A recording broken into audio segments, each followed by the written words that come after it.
बंदिस्त जलवाहिनी आणि धरणग्रस्तांचे प्रश्न, या दोन प्रश्नाच्या प्रमुख मागणीकरता आज आपण धरणे आंदोलन धरलेलं आहे.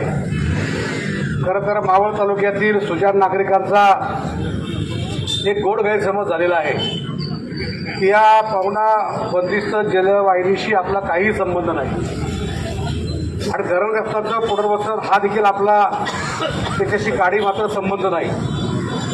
आणि खरं तर त्याचा अभ्यास जर सगळ्यांनी केला तर या पवना धरणाच्या माध्यमातून कोणकोणत्या शहराला पाणी पुरवठा केला जातो त्या शहराचा पाणी पुरवठा विस्कळीत झाला तर मग आपल्याला रस्त्यावरती येण्याची वेळ लागेल. त्यामध्ये प्रामुख्याने तळेगाव शहर आहे, देवरोड आहे, डोळा भागातला पाटण असेल, बोरज असेल, भाजे असेल, आवडे असेल, कुसगाव असेल, वळकावडे असेल, हा सगळा जो भाग आहे या भागाला पाणी पुरवठा करणारं हे पवना धरण आहे. आणि पवना धरणाच्या कुशीमध्ये आजूबाजूला कृषीचे शेतकरी आहेत, त्या शेतकऱ्यांच्या शेतीला पाणी पुरवठा हा एक महत्त्वाचा भाग आहे. विविध गावच्या पाणी पुरवठा योजना या धरणाच्या माध्यमातून साकारल्या जातात. आणि तरी देखील आपण मावळ तालुक्यातील सुजाण नागरिक हा केवळ एका समूहाचा प्रश्न आहे म्हणून दुर्लक्षित करतो. पिंपरी चिंचवड शहराला शुद्ध पाणी मिळालं पाहिजे ही त्यांची भावना रास्त आहे, परंतु कोणाला शुद्ध पाणी मिळालं पाहिजे म्हणून ज्या तालुक्यात धरण आहे त्या मावळवासियांनी अशुद्ध पाणी पिलं पाहिजे ही दुटप्पी भूमिका असता कामा नये. आणि म्हणून मी या मावळ लोकसभा मतदारसंघाचे लोकप्रिय खासदार श्रीरंगाप्पा बारणे यांना विनंती करीन की प्रामुख्याने हा प्रश्न आपण पुन्हा चर्चेत आणला.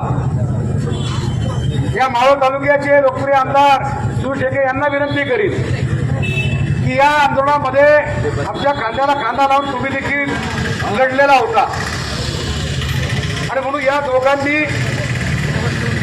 या लढ्यामध्ये या प्रश्नाकडं गांभीर्यानं पाहिलं पाहिजे.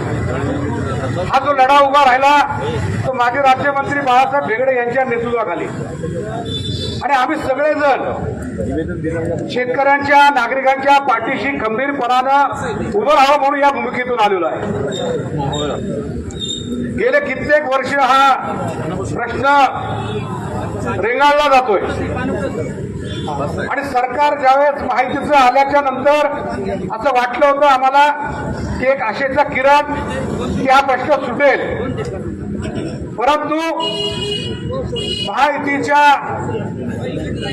संख्याबळावरती कोणाला खुश करायचं, कोणाला नाराज करायचं या भूमिकेतून सरकार तोच भूमिका घेत नाही. आणि म्हणून माझी 3 तारखेला होणाऱ्या निवडणुकीच्या मुख्यमंत्र्यांच्या समोर माननीय मुख्यमंत्र्यांच्या समोर आपली बाजू मांडण्याचं काम या मावळ तालुक्यातील या थोर नेत्यांनी केलं पाहिजे.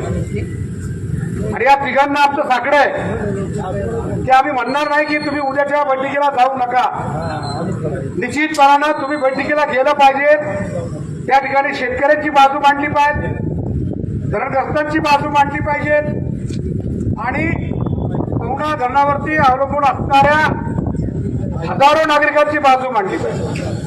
आम्हाला पिण्याच्या पाण्याचा हक्क आमचा आहे, तो आमचा हक्क हिरावून घेतला जाऊ नये ही आमची भूमिका आहे. आणि म्हणून रिपब्लिकन पक्ष धरणग्रस्तांच्या पुनर्वसनाकरता आग्रही आहे. धरणग्रस्तांचं पुनर्वसन झालं पाहिजे ही आमची ठाम भूमिका आहे.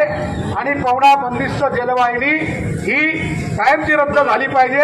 आपण पिंपरी चिंचवडकरांना शुद्ध पाणी द्या, बिसलरी द्या किंवा अन्य कोणते प्रकल्प काय असतील ते करा, परंतु धरणाला होल पाडून तुम्ही आमचं पाणी घेऊ नका. 3 शेतकरी पाण्यासाठी शहीद झालेला इतिहास आपण निर्माण केला. त्याच इतिहासाची पुनरावृत्ती महायुती सरकारने करू नये अशी आपल्याला नम्र विनंती आहे. 3 शहीद झालेत, संख्या किती वाढेल या पुढचे आंदोलन सांगता येणार नाही. आणि आज जरी लोक भयभीत आहेत. बळाचा वापर करून आंदोलन फिरण्याची प्रक्रिया देशभरामध्ये आहे, किंबहुना जगामध्ये आहे.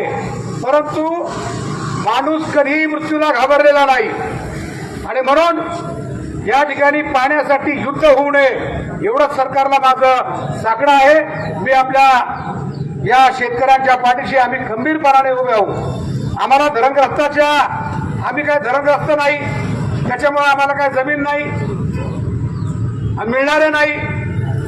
पवना धरणाचा पाण्याचा मी लाभार्थी नाही, तरी मी या आंदोलनात आहे. पण या आंदोलनामध्ये जर आमच्या वाट्याला गोळी आली ती मोठ्या मानाने आम्ही स्वीकारू एवढंच सांगतो आणि धन्यवाद. जय भीम, जय भारत, जय महाराष्ट्र.